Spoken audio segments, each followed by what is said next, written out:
Case People versus Thomas Styron. Here we go. Imagine walking into a courtroom thinking it's just another hearing, but within minutes the defendant is threatening legal sovereignty, the judge is snapping back, and jail time hangs in the balance. Welcome to the explosive case of People versus Thomas Styron, a drama packed with defiance, contempt charges, and shocking twists that'll make you question who's really in control. From legal debates about self-representation to unexpected medical claims and allegations involving firearms, this hearing has it all. But here's the kicker. Thomas believes he's not even legally bound by his own name. Yes, you heard that right. Stay tuned, because what starts as a simple procedural hearing spirals into chaos, contempt, and potential felony upgrades. By the end, you'll be asking yourself, is Thomas fighting for justice or digging his own legal grave? Assistant Public Defender of Otello on behalf of Mr. Styron, who stands to my left. Well, let's talk to the judge about that, right? We've been through this. Seems to be some confusion. What's the confusion? I've stated multiple times on the record that I wish to represent myself. Thomas Styron insists, again, that he wants to represent himself. On paper, that's his constitutional right. But here's where things get complicated. Representing yourself in a felony case is like walking into a sword fight without armor. The stakes: 5 years in prison, multiple felony charges, and possible firearms allegations. Notice Judge Simpson's tone here, calm but firm. He's been through this debate before. Judges typically issue a Faretta warning, making sure defendants fully understand the risks of going solo. And yet Thomas seems convinced he can navigate the legal maze without counsel. Here's where I want your opinion. Would you represent yourself in a case carrying this much prison time? Or is Thomas setting himself up for disaster by refusing a public defender? Drop your thoughts in the comments below. This one's going to get heated. Well, I thought we got rid of that issue the last. Yeah, I thought so too. I spoke to this gentleman right here and expressed my wish to represent myself as well. All right. Well, if he doesn't want you, I mean, we'll figure that out in a moment. So, Mr. Styron, we're going to go through this again. What do we want to do in this case? You understand what you're charged with, sir? So I understand what the charges are against me, yeah. Okay, look, you're going to have to give me straightforward answers to my questions because I've got to make sure that you understand certain things. I got to do certain things here. From my understanding, You understand, first of all, that if you do indeed direct, you want to smile about it and laugh about it, take him back. We'll call him out later. Take it back. You keep laughing. You laugh one more time, that's 30 days. Go contempt. And just like that, the tension explodes. Someone laughs and Judge Simpson doesn't hesitate. One more laugh equals 30 days in jail for contempt. This is where courtroom etiquette collides with personal freedom. Under US law, judges have broad authority to enforce decorum. Contempt of court isn't just about disrespect. It's about maintaining the integrity of the proceedings. Thomas, however, doesn't seem fazed. This early clash sets the tone for the rest of the hearing. A constant power struggle between a defiant defendant and a judge determined to maintain control. Audience question: do you think Judge Simpson's warning was justified here, or do you believe he escalated the situation unnecessarily? Comment Team Judge or Team Thomas. I want to see where you stand on this legal showdown. Look it up. You may need an attorney. Your fault. First calls the case of the People versus Styron. Recall.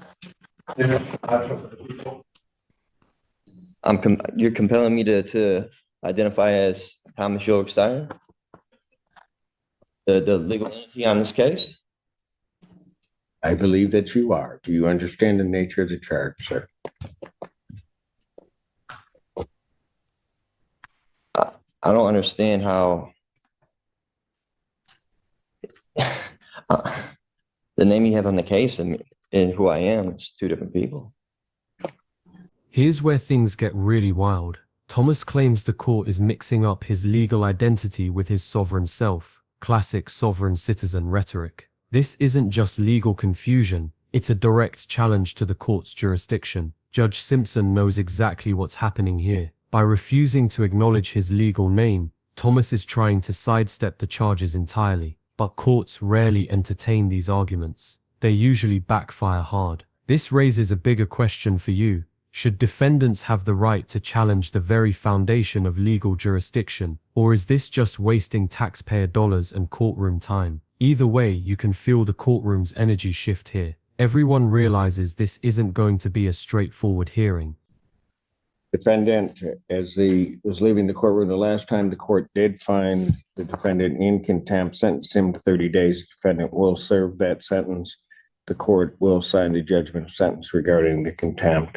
I don't understand how that's possible. Like I said, I'm So the first of man, all, I'm watch the your beneficiary. You're language. treating me as if I'm the trustee, or I don't want to partake in any trust fraud or anything like that. Is this a cest QV trust matter involved in this? Is my social security number attached to this at all?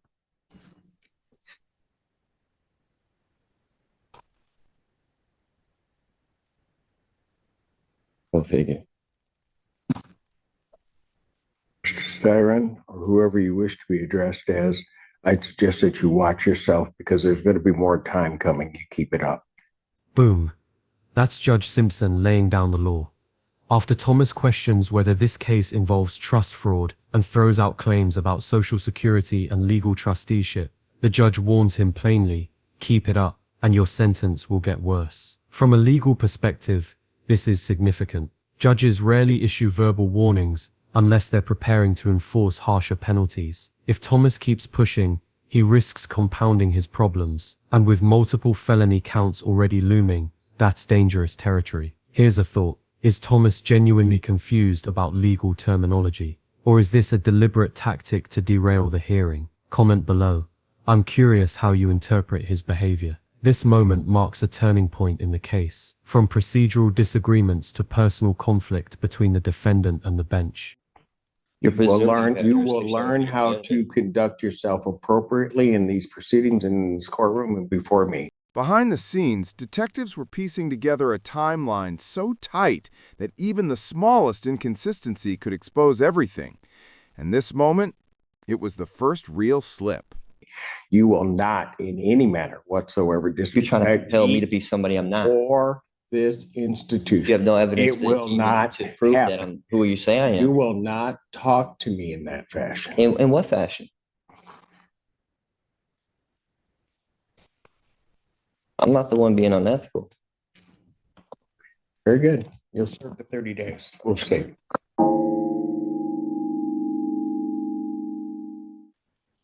You can go right there.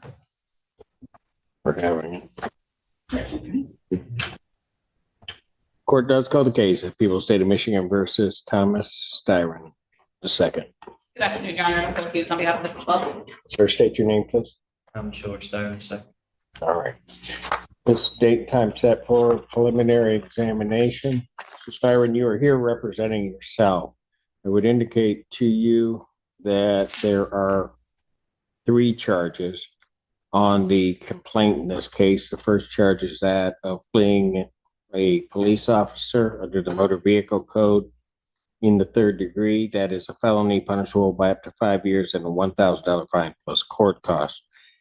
Count 2 on the complaint alleges assaulting, resisting, and obstructing a police officer. That is a felony punishable or a high court misdemeanor punishable by up to 2 years incarceration and or a $2,000 fine plus court costs. Count 3 is a charge of driving while license suspended, denied, and or revoked. That is a misdemeanor punishable by up to 93 days in jail and or a $500 fine plus court costs. Now we finally get clarity on why Thomas is here. Charge 1, fleeing a police officer, up to 5 years in prison. Charge 2, assaulting or resisting an officer, another 2 years. Charge 3, driving with a suspended license, a misdemeanor, but still 93 days max. That's a stacked case before we even consider the possible felony firearm, charges the prosecutor hints at later. Here's the kicker.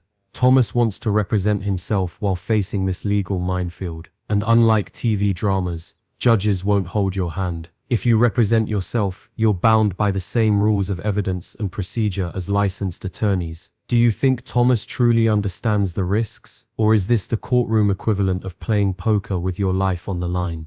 The subject matter of this preliminary examination is for the people to establish by probable cause that the felonies have been committed. If the people do establish that, then you would be what's called bound over to stand trial in the circuit court.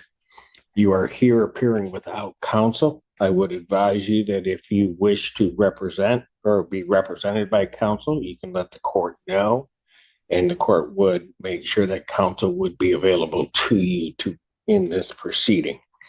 I would also indicate that if you are desirous of continuing to represent yourself, you certainly have an absolute and constitutional right to do so. You will be held to the same standard that attorneys are held to regarding the court rules, regarding the presentation of evidence, and anything else along those lines, as well as questioning of the witnesses. Do you understand all of that, sir? I understand everything. Pardon? I don't understand everything. Okay. And, sir, do you still wish to proceed unrepresented? Very good. Do you have any questions before we begin the preliminary examination? I haven't had a chance to look at the body cam and the evidence. I just got a kite back yesterday telling me I could ask the new staff to be able to view this. I've got maybe 45 minutes or an hour's worth of time in it so far, able to get through the first day.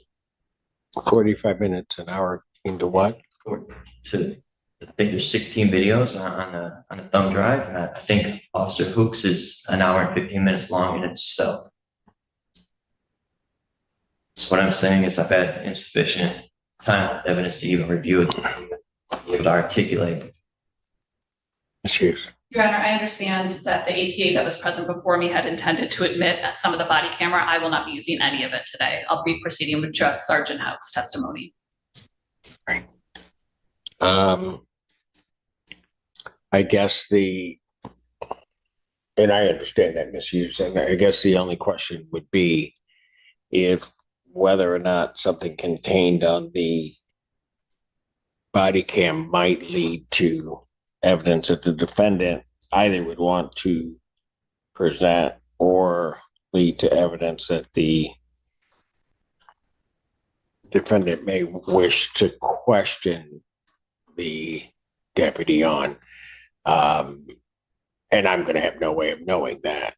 I appreciate that, Your Honor, especially because my office previously put on the record, and I'll reiterate today, we do plan on adding additional charges, account of felonious assault, which assault with a dangerous weapon against the sergeant, and 2 counts of felony firearm, which are mandatory 2 years in prison. So, Your Honor, I don't have a problem if we need to adjourn this room to have more time with the video. Okay. And just when you think it can't get any worse for Thomas, the prosecutor drops a bombshell. They're planning to add felony firearm charges and assault with a deadly weapon. That's an automatic 2-year mandatory minimum per count if convicted. This is where the stakes skyrocket. A case that started with resisting arrest now flirts with the kind of penalties that can reshape a person's entire life. Here's the real drama. While Thomas worries about procedural misunderstandings, the state is quietly building a much bigger case against him. It's like watching 2 different movies play out in the same courtroom, one in Thomas's head and one on the legal record. Question for you. Do you think the prosecutor is overcharging to push a plea deal, or are these added charges justified? And under those circumstances, and I forgot, I think you had mentioned that before, that with that. Okay. So, Mr. Styron, you're requesting an adjournment of the proceeding so you can get through that. Is that okay? How far? And I guess I was unclear. You have access to the body cam. Yes, I do. It's in my property. Okay. But then you were talking about you got through some of it. The first video, and I believe it's a not YouTube, but a Facebook video of a bystander. Say that again. Facebook video that somebody took. Okay. And part of his body cam, maybe 20 minutes, half hour's worth. When you're saying his, you're talking about Officer Hooks, yes. Okay. I believe his body cam footage is an hour and 15 minutes in its totality. So This is where the defense's biggest frustration comes out. Thomas claims he's only had 45 minutes to review hours of body cam and Facebook videos, 16 files in total.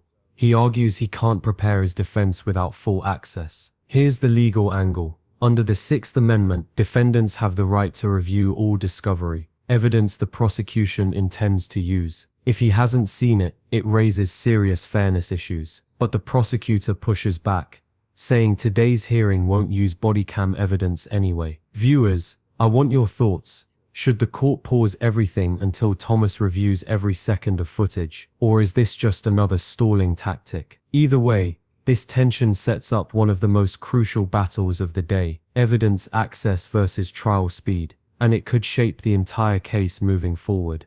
I've barely been able to scratch the surface of that. Okay, let me ask you.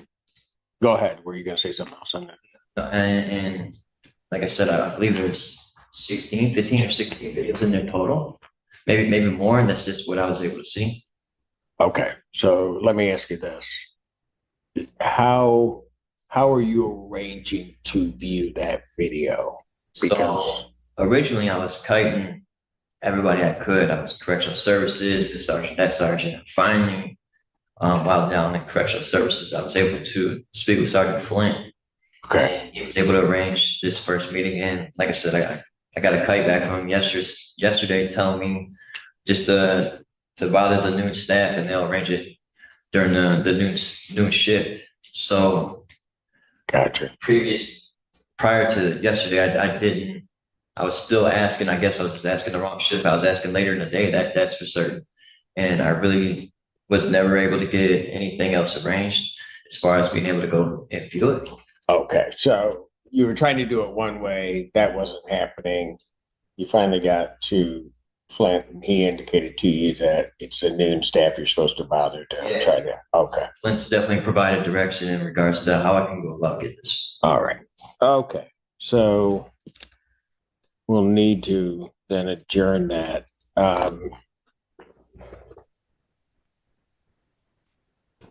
Have you, well, I'm going to ask it one or two ways. How long do you think it'd take you to get through it? I mean, is it your, and I won't hold you directly to it, but I mean, would you be able to do it in one day if you had access to it? Or is it going to take you a few days, or just your best guesses? Because you know how long the clips are. I don't have any idea by design. Judge Simpson presses Thomas on the logistics. Who's helping you? When are you reviewing the videos? How much time do you actually need? This isn't just small talk. Judges must ensure defendants have a realistic plan to prepare their defense. Thomas explains that jail staffing shortages and limited access have slowed everything. He claims even arranging sessions with officers takes multiple requests and delays. Here's where the human drama hits. Thomas is balancing serious criminal charges, health issues, and limited legal resources, all while representing himself. Meanwhile, the court has its own priority, keeping cases moving without indefinite delays. Audience question: if you were the judge, would you grant more time for evidence review or force the hearing forward to avoid wasting court resources? This moment shows just how high the stakes are when freedom, fairness, and the system collide. I only have knowledge of how long his particular video is, Officer Hoops. I don't, the other ones I haven't looked at, viewed, can't remember how big the file is, nothing like that. If I was out in the world, I could probably have this done within a week at my house. I have my own computer, and I planned on originally being able to do this. Also, it depends on the jail. They've been so short-staffed. We've been locked down a lot as well. So it depends on what their staffing numbers is during when I'm asking or trying to arrange this. There's so many variables. It'd be hard for me to give you a. No, that's fair. That's fair. And then also, But you don't know total. You don't know total time how much there is. and You also just know that one. since May, I've been fighting an illness that just recently the jails addressed. So yeah, there's so many things going on. I've been Since May, I've been having stomach issues, bowel issues, and on Friday or Saturday, I was urinating blood. Finally, I was able to get some the medical staff to do something with that as far as me urinating the cup and give me some type of antibiotics, but all they can tell me is I have an infection. They just don't know specifically what type of infection. So I'm also dealing with that.